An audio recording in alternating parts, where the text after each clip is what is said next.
Gandang-ganda ako sa boses mo. Bagay na bagay sa'yo yung kanta.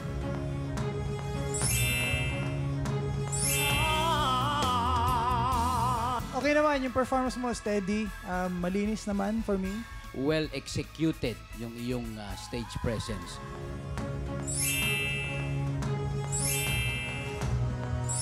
Tatlong bituin. Congratulations, Eric! Ikaw ang hahamon sa kampiyon ngayon.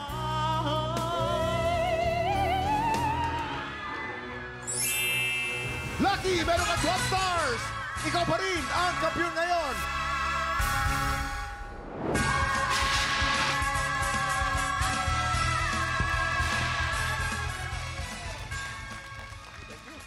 Tabang sa tabang, talento sa talento. Sino sa dalawa nating kalahok ang mamamayagpag ngayong araw dito sa Tanghalan ng Kampiyon?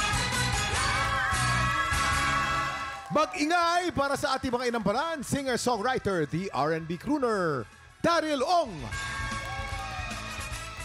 Concert stage performer and Queen Dam Diva, Jessica Villaruin. Multi-platinum artist and OPM hitmaker, Renz Verrano. Ang magpapasiklaban ngayong umaga, Renz Santos. At Francis Carpena. Silang sasabak sa unang banggan.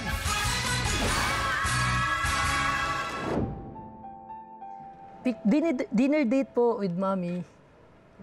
And ayun po, every time na meron po event from Monday to Saturday, iipunin ko po yun para meron kaming dinner date ni Mami.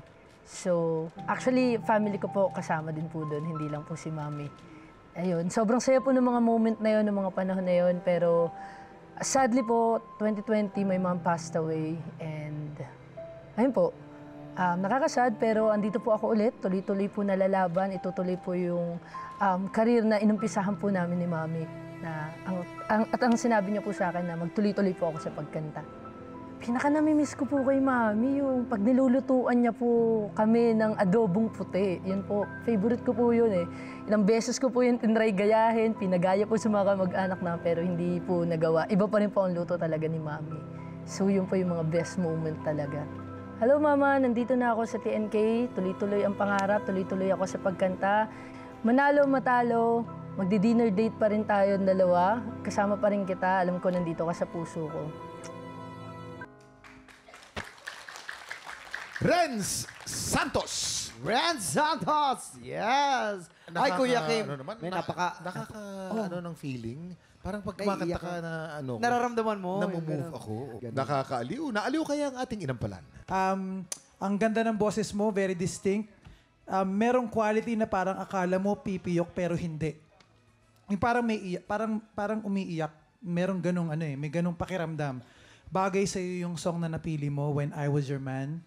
Siyempre, nahalata namin, medyo nalimutan mo yun, na palit-palit mo yung lyrics sa unang part. Siguro dala ng nervyos. Inuulit-ulit mo yung, especially yung first line, inuulit-ulit mo siya dapat bago pa mag-start yung music para maganda yung pasok. Kasi first impression yun eh.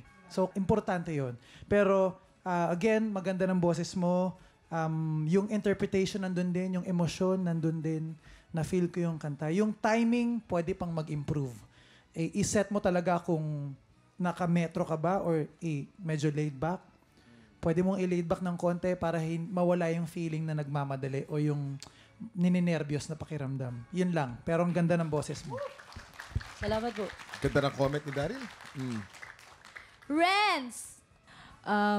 Next time, more focus sa song, especially dapat aralin. Tsaka, alam ko kinakabahan ka. So, dapat yun yung i-fight mo, tagalin mo yon yung kaba. Kasi mawawala ka talaga pag nangunguna yung kaba.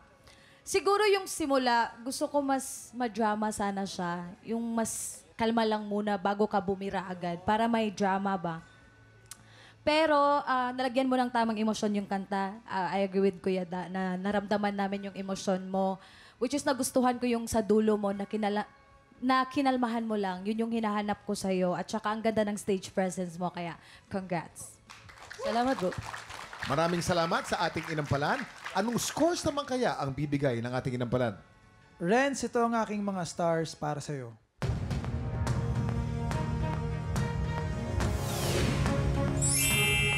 3 stars! Tokayo, ito ang binigay kong stars para sa iyo.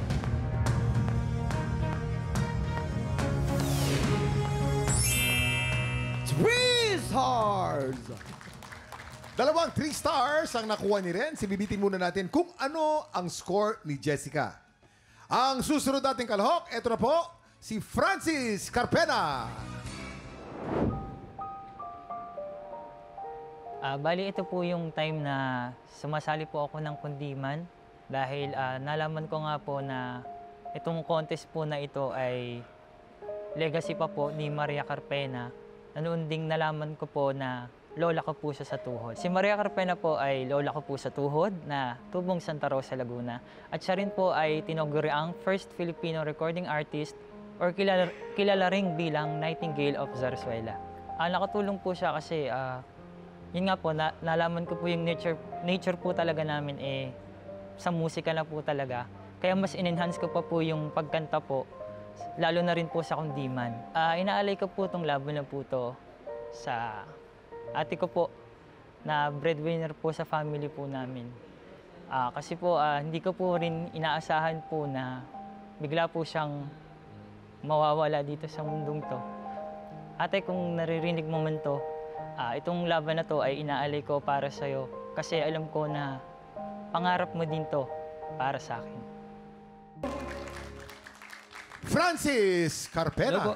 Si Francis ay talagang nga namang... Hello, Francis. Tagalog na Tagalog. At alam mo, Kuya Ray Kim. Valera. Oo, talaga siya po ay lola sa tuhod po niya si Maria Carpena Evangelista, Nightingale of Zarzuela. Nice. Yes po. Sarsuelista ang lola mo. Opo. Okay, ano kaya masasabi ng ating inampalan? Francis! Hello po. Yung kanta bagay siya sa boses mo. At yung voice quality mo din ang ganda. Thank you po. Ang ganda ng rendition mo. Tsaka nabilib ako nung nag-change key ka kasi sa pulagad. Siguro kung may maa-advise lang ako, may mga adlib lang na hindi masyado lapat yung tono. So, medyo careful lang doon. But overall, malinis yung performance mo. Kaya Thank you so much congrats. po. Francis, ang ganda ng projection mo pagka ginagamit mo na yung malaking boses. Isa lang ang problema. Pag ginagamit mo yon, may tendency ma-off ng konti. Because you change your style. Ngayon, ang tendency mo nun, dahil nagpe-prepare ka para malakas at ma-project, tendency mo ngayon, be careful. Kasi ang tendency nun, it's either flat, it's either hindi makuha, or it's either sumusobra. Okay. Ganyan. Yan ang mangyayari niyan. Nung ginawa mo yon, asset mo yon. Kasi iba yung ginawa mo. Siguro, be careful sa phrasing mo. Kasi nagpuputol ka sa mga alanganing lugar nung mga linya. Hindi ko alam kung dahil sa breathing or siguro meron naman tama dahil pwede naman dahil sa emotional na interpretation mo. Pwede yon, pero not all throughout. Thank you po, Sir Renz. Maraming salamat. Ano naman kaya ang scores na ibibigay ng ating inampalan? Francis, ito ang aking mga stars para sa iyo.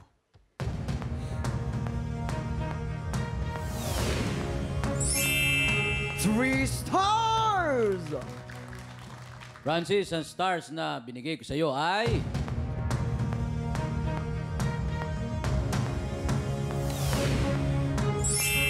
Three stars! Mamaya na po natin ipapakita ang scores ni Jessica. So far po, si Renz po ay merong 6 stars. Tayo naman si Francis, meron din 6 stars. Exciting ang laban natin Kuya ngayon. Kim. Sino kalahok kaya ang hahamon sa ating kampiyon ngayon? Tutukan yan sa pagbabalik ng tanghalan ng kampiyon dito sa TikTok Live!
Tropa, pinanood mo hanggang sa dulo itong video na to. Very good ka! For more happy time, watch more TikTok Clock videos on our official social media pages and subscribe to GMA Network official YouTube channel.